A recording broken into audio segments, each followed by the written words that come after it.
Discharge ചെയ്ത ഉടനെ തന്നെ ആദ്യം അമ്മയെ തന്നെ വിളിച്ചു പറയാന്ന് വിചാരിച്ചു.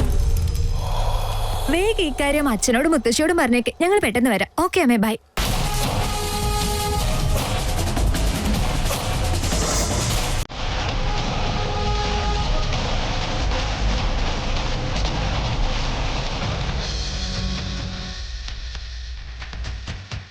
രണ്ടാം നമ്പർ ടേബിളിലെ കുറച്ച് റൈസ് എക്സ്ട്രാ കൊടുക്കണേ.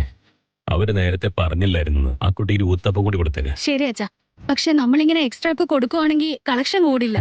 ഒറ്റയടിക്കൊന്നും നമുക്ക് പണക്കാരാകാൻ പറ്റില്ല മോളെ. പറ്റുന്ന പോലെ എല്ലാവരും കൊടുക്കുക. നമ്മുടെ ഭക്ഷണമല്ലേ കൊടുക്കുന്നത്. കുറച്ച് കൂടുതൽ കൊടുത്താൽ ഒരു നഷ്ടം ഉണ്ടാകാൻ പോകുന്നില്ല. അതൊക്കെ എല്ലാം ശരിയായിക്കോളും. വെറുതെ ചിന്തിച്ച് ടെൻഷനായില്ല. ആ മോളെ അതിഥി ആശുപത്രിയിലേക്ക് ഒന്ന് വിളിക്ക്. വിക്കിക്ക് എങ്ങനെയുണ്ടെന്ന് അറിയാമല്ലോ. ശരി.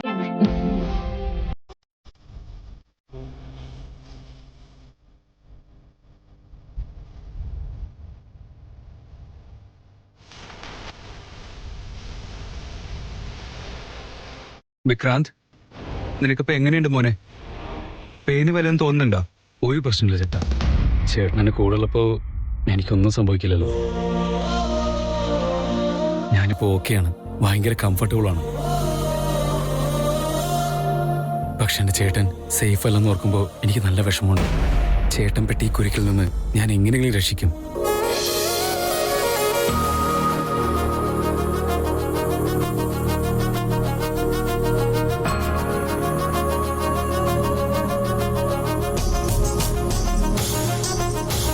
ഹലോ, ആ അതിഥി പറയേ. ചേച്ചി, വിക്കി ചേട്ടൻ എങ്ങനെയുണ്ട്? ഡോക്ടർ എന്താ പറഞ്ഞേ? എപ്പോ ഡിസ്ചാർജ് ചെയ്യുമെന്ന് പറഞ്ഞോ?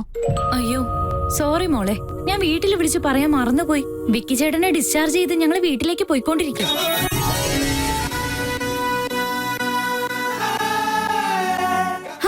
സത്യമാണോ? അയ്യോ, നീ എന്താ ഇതൊന്നും പറയാഞ്ഞേ? ഇപ്പോഴാണ് അതൊക്കെ വിളിച്ച് പറയണ്ടേ? സോറി അതിഥി, എല്ലാം വളരെ പെട്ടെന്നാ നടന്നത്. ആ ധൃതിയിൽ പറയാൻ വിട്ടുപോയതാ. നീ ഇക്കാര്യം അച്ഛനോടും അമ്മയോടും പറഞ്ഞേക്കെ.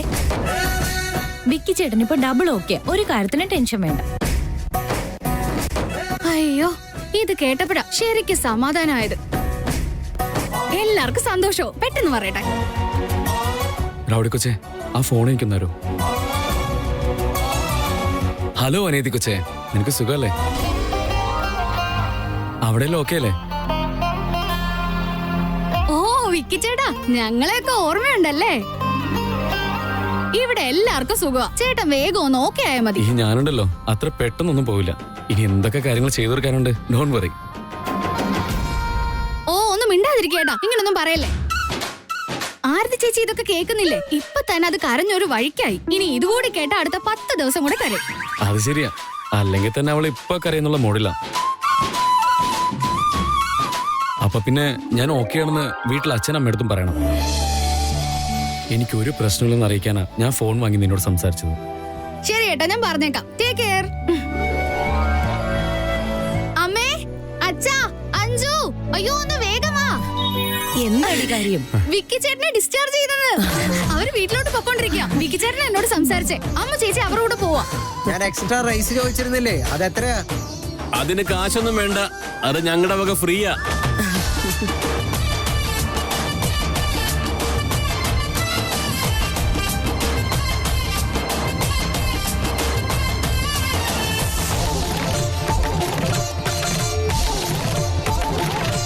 അയ്യോ, നീ ഇങ്ങനൊക്കെ ചോദിച്ചാൽ ഞാൻ എന്ത് പറയും മീനു? നിനക്കറിയില്ലേ, പെട്ടെന്നൊക്കെ ചോദിച്ചു കഴിഞ്ഞാൽ ബോസ് ലീവ് തരില്ലാന്ന്. പിന്നെ നമ്മുടെ ബോസ് എത്ര വലിയ ദേഷ്യക്കാരനാണെന്ന് നിനക്കറിയില്ലേ? ഓക്കെ ഓക്കെ, ഞാനൊന്ന് ട്രൈ ചെയ്ത് നോക്കട്ടെ. I love you. മുത്തശ്ശി, എന്താ കാര്യം? മുത്തശ്ശി, വിക്കി ചേട്ടനെ ഡിസ്ചാർജ് ചെയ്തു, വീട്ടിലേക്ക് കൊണ്ടുവരും. ഇത് കേട്ടപ്പോഴാ സമാധാനായത്. ദൈവം നമ്മുടെ എല്ലാം വിളി കേട്ടല്ലോ. ഞാൻ ചെയ്ത നേർച്ചകൾക്കും വഴിപാടുകൾക്കും ഒക്കെ ഇപ്പൊ ഒരു ഫലം ഉണ്ടായി. രാവിലെ തന്നെ നല്ല വാർത്തയാണല്ലോ, എന്തായാലും സന്തോഷായി. സുമേഷേ, എടാ സുമേഷേ, പറയൂ. എന്തിനാ ഇങ്ങനെ കിടന്ന് വിളിക്കുന്നേ? നമ്മുടെ വിക്കി ഇപ്പൊ തന്നെ ഇങ്ങ് എത്തില്ലേ? അവന് നല്ലൊരു സ്വീകരണം കൊടുക്കണം, വീട് ഫുൾ അലങ്കരിക്കണം. നിങ്ങളുടെ മുഖത്ത് ഈ സന്തോഷം കാണുമ്പോ സന്തോഷ വാർത്ത ഇവിടെ എത്തിയെന്ന് എനിക്ക് മനസ്സിലായി. ശരിയാ സിദ്ധാർത്ഥ്, വിക്കി എപ്പോഴാ വരുന്നത്? വേദാന്ത് വിക്കിയും കൂട്ടി അവിടെ നിന്ന് ഇറങ്ങിക്കഴിഞ്ഞു. എടാ സുമേഷേ, അവരിങ് എത്താറായി എന്ന് പറഞ്ഞത് കേട്ടില്ലേ? നീ ഇനി ഇവിടെ തന്നെ നിന്നാ എങ്ങനെ ശരിയാവും? പറഞ്ഞതൊക്കെ പോയി വാങ്ങിട്ട് വാ. മുത്തശ്ശി ഇങ്ങനെ പെട്ടെന്ന് അലങ്കരിക്കാൻ പറഞ്ഞ എങ്ങനെയാ ശരിയാവുന്നേ? കുറച്ച് സമയം വേണം. അത് ശരിയാ, ഒട്ടും സമയമില്ല. ചെയ്യേണ്ടതൊക്കെ ഞാൻ തന്നെ പറഞ്ഞു തരണോ? പിന്നെ തന്റെ ആവശ്യം എന്താ ഇവിടെ? എന്നാ നാളെ മുതൽ നിന്റെ ജോലിയും കൂടെ ഞാനങ്ങ് ചെയ്യാം. ഈ കുടുംബത്തില് കൊച്ചുമക്കള് മുതല് മുത്തശ്ശി വരെ എന്റെ ജോലിയിലാ കണ്ണുവെച്ചിരിക്കുന്നെ. മീനു ആണെങ്കിൽ കരയാണല്ലോ. അതിന്റെ ഇടയിൽ ഞാൻ എങ്ങനെ ഈ ജോലിയും കൂടെ ചെയ്യും? എന്റെ ദൈവമേ, ഞാൻ ഇനി എന്ത് ചെയ്യും? നീ ഇനി എന്താലോചിച്ചോണ്ട് നിൽക്കുക? അലങ്കരിക്കാനുള്ള സാധനങ്ങളൊക്കെ വാങ്ങിച്ചോണ്ട് പോവാ. മാലകളൊക്കെ വേണം.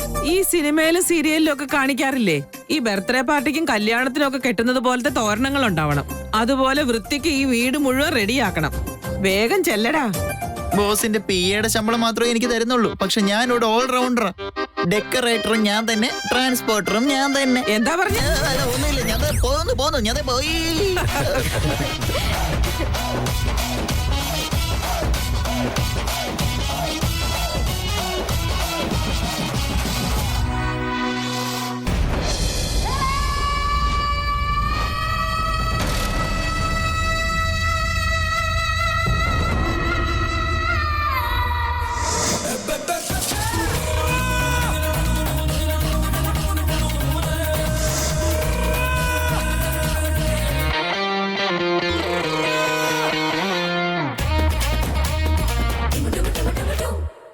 പ്രഭാകര, നീ ഇപ്പൊ എവിടേക്ക് പോവാ? വിക്കി ഡിസ്ചാർജ് ആയിട്ട് വരാൻ പോവല്ലേ? പിന്നെ ഇനി ഇവിടെ ഞാൻ നിന്നിട്ട് എന്താ കാര്യം? അവൻ വന്നാ പിന്നെ എന്റെ സീറ്റ് കടത്തിണ്ടലായിരിക്കും. എനിക്ക് ആലോചിച്ചിട്ട് ആകെപ്പാടെ തല കറങ്ങ്. അതിനൊന്നും വലിയ കുഴപ്പമില്ല. ഇതൊന്നും ഇടിഞ്ഞ് തലേ വീണില്ലല്ലോ. അവൻ ഇങ്ങോട്ട് വന്നു കഴിഞ്ഞാലേ കറങ്ങാൻ തലയുണ്ടാവില്ല. ചേച്ചി എല്ലാം സെൻസോടെയാണല്ലോ ചെയ്യുന്നത്. ചേച്ചിയുടെ മോൻ അല്ലല്ല, ഡ്യൂപ്ലിക്കേറ്റ് മോൻ. അവൻ ഡിസ്ചാർജ് ആയി വീട്ടിലേക്ക് കാലെടുത്ത് കുത്തിയ അവന്റെ ചേട്ടൻ വേദാന്ത് നമ്മുടെ കാര്യത്തിൽ ഒരു തീരുമാനം ഉണ്ടാക്കും. വേദാന്ത് വീട്ടിലേക്ക് വരുന്നതിന് മുമ്പ് കൈ കിട്ടിയതെല്ലാം വാരി എടുത്തോണ്ട് ഇവിടുന്ന് രക്ഷപ്പെടുന്നതായിരിക്കും നമുക്ക് രണ്ടുപേർക്കും നല്ലത്. അവന്റെ ദേഷ്യത്തെ കുറിച്ച് ചേച്ചിക്ക് പറഞ്ഞു തരണ്ടല്ലോ. നമ്മൾ അടി ഇടുമെന്നുള്ള കാര്യം ഉറപ്പാ. ഇതിനേക്കാൾ എല്ലാം നല്ലത് പെട്ടെന്ന് വരുവാണെങ്കിൽ നമുക്ക് എങ്ങോട്ടെങ്കിലും രക്ഷപ്പെടാം. ഇപ്പൊ പോയാലേ നാട്ടിൽ അച്ഛന്റെ വീടുണ്ടല്ലോ, അവിടെ പോയെങ്കിലും ഒളിച്ച് താമസിക്കാം. നീ ഇങ്ങനെ പൊട്ടത്തരം വിളിച്ച് പറയല്ലേ പ്രഭാകര. എന്തായാലും വേദാന്ത് ഇതുവരെ കാര്യങ്ങളൊന്നും അറിഞ്ഞിട്ടില്ല. അറിഞ്ഞിരുന്നെങ്കിൽ അവൻ ഉറപ്പായിട്ട് കാര്യമൊക്കെ എന്നെ വിളിച്ച് ചോദിച്ചേനെ. പ്രഭാകര, എനിക്ക് ആകെ സമാധാനത്തിന് നീ മാത്രമേ ഉള്ളൂ. ഈ സമയത്ത് നീയും കൂടി എന്നെ വിട്ടിട്ട് പോവരുത്. നോക്ക്, ആദ്യം വിക്കി വീട്ടിലേക്ക് വരട്ടെ. അവൻ എന്തൊക്കെ അറിഞ്ഞു, എത്രത്തോളം അറിഞ്ഞു എന്നൊക്കെ മനസ്സിലാക്കിയ ശേഷം നമുക്ക് മറ്റു കാര്യങ്ങളെ കുറിച്ച് ആലോചിക്കാം. അത് മതിയല്ലേ? എന്നേക്കാൾ കൂടുതൽ പ്രശ്നം ഉണ്ടാകുമോന്ന് ചേച്ചിക്കാ. എന്നിട്ട് ഇത്രയും നേരം ചേച്ചിക്ക് എവിടുന്ന് കിട്ടി? എന്തായാലും ഒന്നുകൂടി ആലോചിച്ചിട്ട് പോരെ ചേച്ചി. നമ്മൾ കിടക്കേണ്ട കുഴി നമ്മൾ തന്നെ തോണ്ടേണ്ട അവസ്ഥയാവും കേട്ടോ.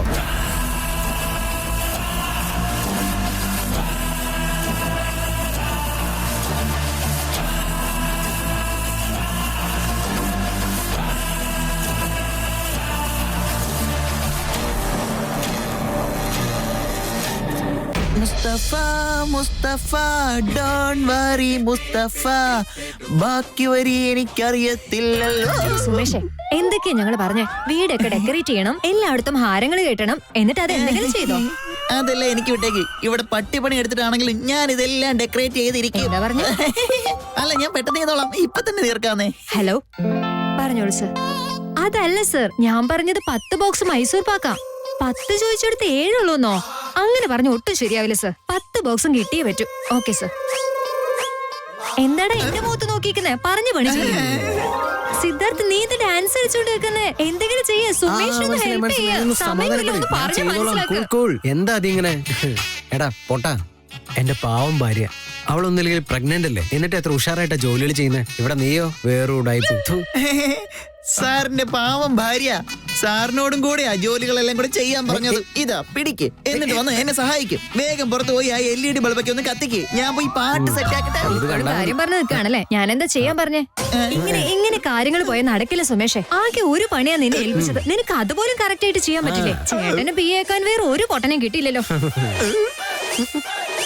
സിദ്ധാർത്ഥ് സാർ ഇപ്പൊ ഈ വായി വന്നതൊക്കെ വിളിച്ചു പറഞ്ഞിട്ട് എന്തിനാ തിരിഞ്ഞു പോയതെന്ന് എനിക്ക് ഒന്നും മനസ്സിലാവുന്നില്ല. അവള് പറഞ്ഞത് മനസ്സിലാക്കാനേ കുറച്ച് സമയം എടുക്കും. അവൾ ഉദ്ദേശിച്ചത് എന്താണെന്ന് വെച്ചാ നിന്നെ കൊണ്ട് ഒരു ഉപയോഗവും ഇല്ലാന്ന്, ഒരു ജോലിയും കറക്റ്റ് ആയിട്ട് ചെയ്യില്ല, പിന്നെ നിന്നെ കൊണ്ട് വീട്ടുകാർക്കും ഗുണമില്ല, നാട്ടുകാർക്കും ഗുണമില്ല. അവളുടെ ചേട്ടൻ വേദാന്ത് നിന്നെ എന്തിനാ ജോലിക്കെടുത്തതെന്ന് അവൾക്ക് ഇപ്പോഴും മനസ്സിലായിട്ട് പറഞ്ഞിട്ട് പോയത്. ഇപ്പൊ മനസ്സിലായോ?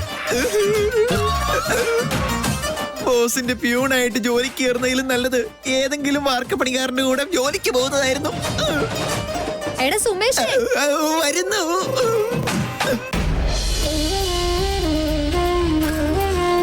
അത് കുറച്ചുകൂടെ വലത്തേക്ക് നീക്കാൻ പറ്റുമോ? ഇതെന്താച്ചാ ഫ്രീ ആയിട്ട് ഫുഡ് കൊടുക്കാൻ പോകുന്നു, അപ്പൊ കാശൊന്നും വാങ്ങുന്നില്ലേ? ഇന്ന് ഊണ് മാത്രമല്ല ഫ്രീ ആയിട്ട് ലഡുവും കൊടുക്കുന്നുണ്ട്.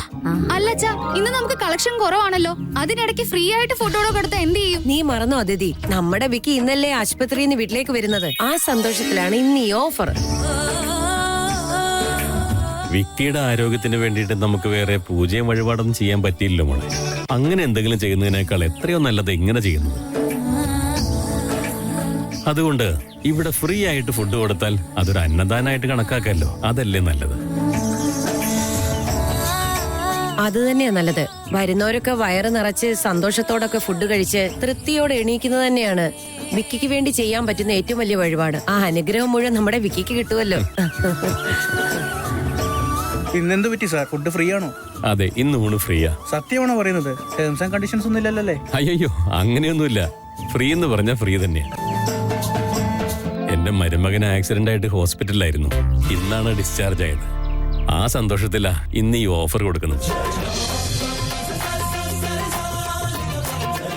നിങ്ങളെല്ലാവരും വയറ് നിറച്ച് ഫുഡ് കഴിച്ച് അദ്ദേഹത്തെ അനുഗ്രഹിച്ചാൽ മതി. അത് മതി. നല്ലവർക്ക് നന്മേ വരുള്ളൂ സാർ. വരൂ, ഇരുന്നോളൂ.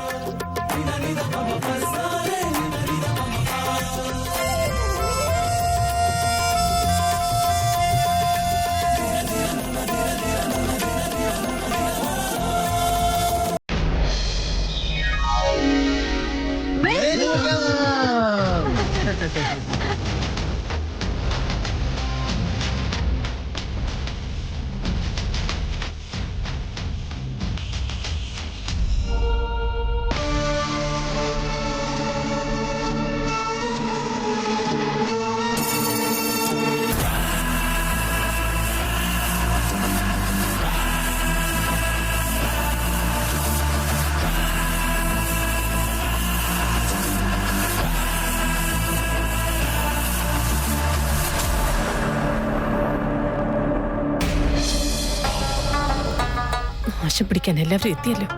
ഞാനിപ്പോ അങ്ങോട്ട് പോണോ വേണ്ടയോ?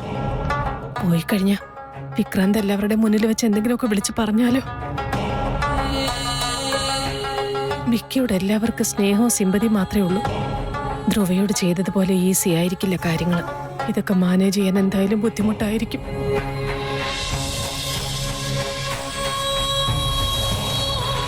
ചേച്ചി, ചേച്ചിയുടെ മനസ്സിൽ എന്താ ഉള്ളതെന്ന് എനിക്ക് നന്നായിട്ട് അറിയാം.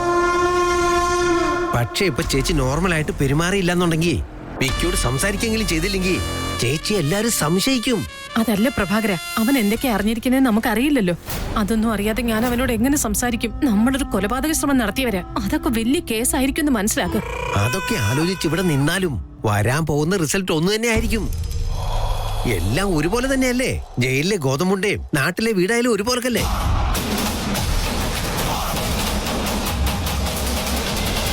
എന്താ മുത്തശ്ശി നോക്കിയിരിക്കുന്നേ? ഇന്ന് നല്ല എനർജറ്റിക് ആണല്ലോ. ഈ പ്രായത്തിലൊക്കെ ഞാൻ കട്ടില്ലായിരിക്കും. മോനെ വിക്കി, ആർക്കും ഒരു ദ്രോഹം ചെയ്യാത്ത നിന്നെ ഈ പരുവത്തിലാക്കിയത് ആരാ? ആരായാലും അവർക്ക് ഒരിക്കലും ഗതി പിടിക്കില്ല. അവരെ ദൈവം തന്നെ ശിക്ഷിക്കട്ടെ. അമ്മായി, സംഭവിക്കാനുള്ളത് സംഭവിച്ചു. ഇപ്പൊ സന്തോഷിക്കേണ്ട സമയത്ത് ഇങ്ങനൊക്കെ പറയുന്നത് ശരിയാണോ? ശ്രീധര പറഞ്ഞത് ശരി തന്നെയാ. മോനെ വിക്കി, നിന്റെ മേലെ ആരൊക്കെയോ ദൃഷ്ടി വെച്ചിട്ടുണ്ട്. മോളെ ആദ്യ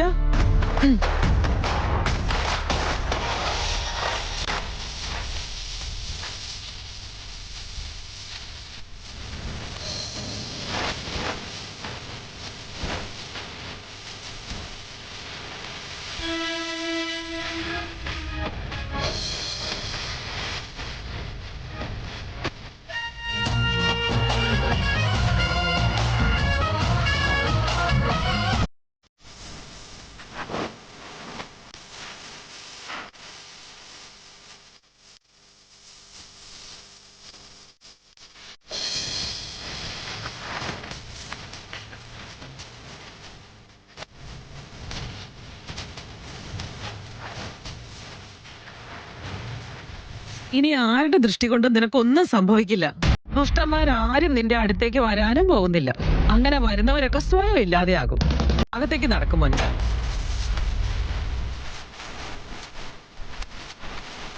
നമുക്ക് അങ്ങോട്ട് ചെല്ലാം, അല്ലെങ്കിൽ അവർ സംശയിക്കും.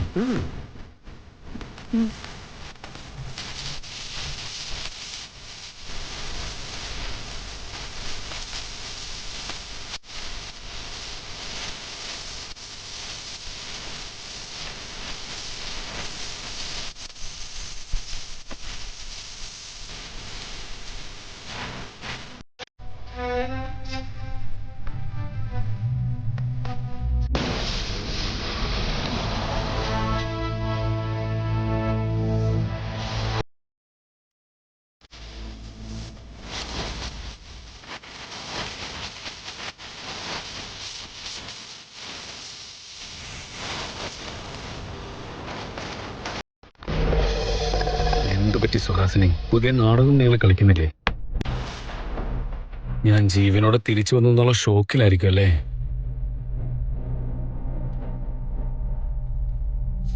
നിങ്ങൾ മനസ്സിൽ ഉദ്ദേശിക്കുന്ന ഒന്നും നടക്കാൻ പോകുന്നില്ല. ഇനി അങ്ങോട്ട് അതൊന്നും നടക്കാൻ ഞാൻ അനുവദിക്കുന്നില്ല.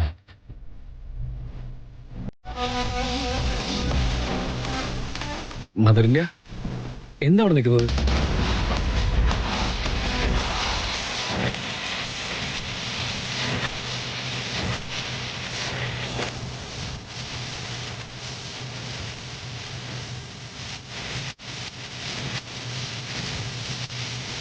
എന്തു പറ്റി ആന്റി ഒന്നും മിണ്ടാത്തത്? വിക്കി ചേട്ടൻ എങ്ങനെയാ പെട്ടെന്ന് ഡിസ്ചാർജ് ആയെന്നാണോ ആലോചിക്കുന്നത്?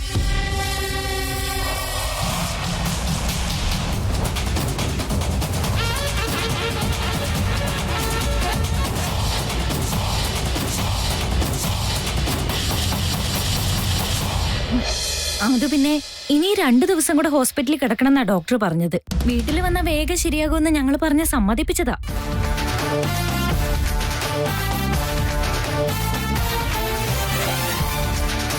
ഇതെന്താ അമ്മ, എന്തു പറ്റി? എന്താ വിക്കിയോടൊന്ന് സംസാരിക്കാത്തെ? വിക്രാന്തിന് ഇപ്പൊ കുഴപ്പമൊന്നുമില്ല, ഉഷാറായവൻ ഇപ്പൊ ഓക്കെ ആയി. ഡോക്ടറിന്റെ പെർമിഷനോട് കൂടിയാ കൊണ്ടുവന്നത്. സന്തോഷം കൊണ്ട് എന്താ പറയേണ്ടത് എനിക്കറിയില്ല. വിക്കി ഇങ്ങനെ കാണുമ്പോ എനിക്ക് ശരിക്കും സന്തോഷം തോന്നുന്നുണ്ട്. ഹോസ്പിറ്റലിൽ അവൻ എങ്ങനെയാ കിടന്നത്? ഹോസ്പിറ്റലിലെ കിടപ്പ് കണ്ടിട്ട് ടെൻഷനായി എനിക്ക് എന്താ ചെയ്യേണ്ടതെന്ന് പോലും അറിയില്ലായിരുന്നു. പക്ഷെ അവനിപ്പോ എല്ലാം ഓക്കെ ആയി കൺമുന്നിൽ നിൽക്കുകയല്ലേ. ഇങ്ങനെ അവനെ കാണുമ്പോ സന്തോഷം കൊണ്ട് എനിക്കൊന്നും പറയാൻ കഴിയുന്നില്ല. ശരി, ചേട്ടനിന്ന് റെസ്റ്റ് എടുക്കട്ടെ. ആത്തേക്കുണ്ടോ? ശരി.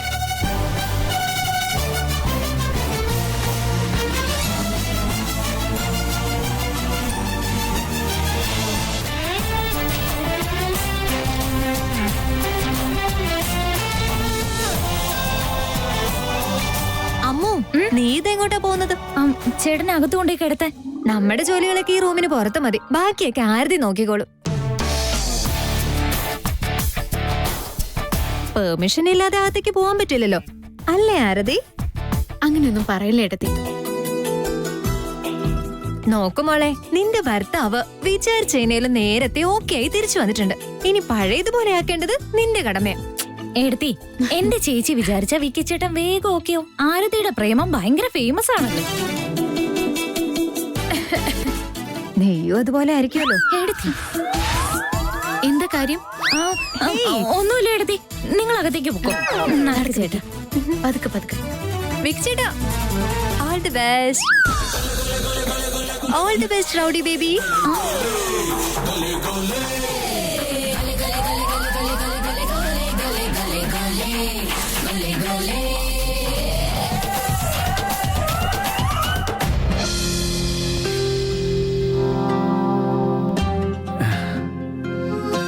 ശരീരം മുഴുവൻ വേദനയുണ്ടല്ലേ? ഇപ്പൊ എന്താ തോന്നുന്നു വിക്കി? വലിയ കുഴപ്പമൊന്നുമില്ലല്ലോ അല്ലെ? സെക്കൻഡ് ഇൻസ് അല്ലേ മോളിത്, അതുകൊണ്ട് വലിയ കുഴപ്പമൊന്നുമില്ല.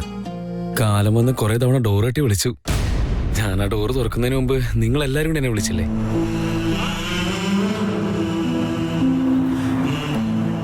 എടോ, ഞാൻ തമാശ പറഞ്ഞതാ. നിന്നൊറ്റയ്ക്കിട്ട് പോകാൻ എനിക്ക് ഒട്ടും ഇഷ്ടമല്ല. ഇനി പഴയതിനേക്കാൾ സന്തോഷമായിട്ട് നമുക്ക് അടിച്ചു പൊളിച്ച് ജീവിക്കാന്നേ. ഇതൊന്നും കളിതമാശയല്ല വിക്കി. ഇങ്ങനെയൊന്നും ഒരിക്കലും സംസാരിക്കാൻ പാടില്ല. അല്ല, ഇതിന്റെ ഒന്നും സമയം കഴിഞ്ഞില്ലേ? ആശുപത്രിയിൽ വെച്ച് തന്നെ ഞാൻ ഓക്കെ ആയതാ. നിനക്ക് മാത്രമേ ടെൻഷൻ ഉള്ളത്. ഇനി എന്നെ നോക്കി നന്നായിട്ടൊന്ന് ചിരിച്ചേ. ഞാൻ എപ്പോഴും അങ്ങനെയാണല്ലോ. അതല്ല, ഈ ടെൻഷനും വിഷമൊക്കെ മാറ്റി വെച്ചിട്ട് സന്തോഷമായിട്ട് നീ ചിരിക്കാറില്ലേ? അതുപോലെ ചിരിക്കേ. കൂടുതൽ എനർജറ്റിക് ആയിട്ടാ ഞാൻ വന്നിട്ടുള്ളത്. അപ്പൊ മുന്നത്തെക്കാളും കൂടുതൽ വീര്യത്തോടെ റെസ്റ്റ് എടുക്കണം വിക്കി. ഇതുവരെ ബോഡി കംപ്ലീറ്റ് ആയിട്ട് ഓക്കെ ആയിട്ടില്ലെന്ന് ഓർക്കണം. ശരി, നോ പ്രോബ്ലം. എന്ന് വെച്ചിട്ട് ഒന്ന് ഹഗ് ചെയ്തെന്ന് വെച്ചിട്ട് എനിക്ക് കുഴപ്പമൊന്നും ഉണ്ടാവില്ല. പ്ലീസ്.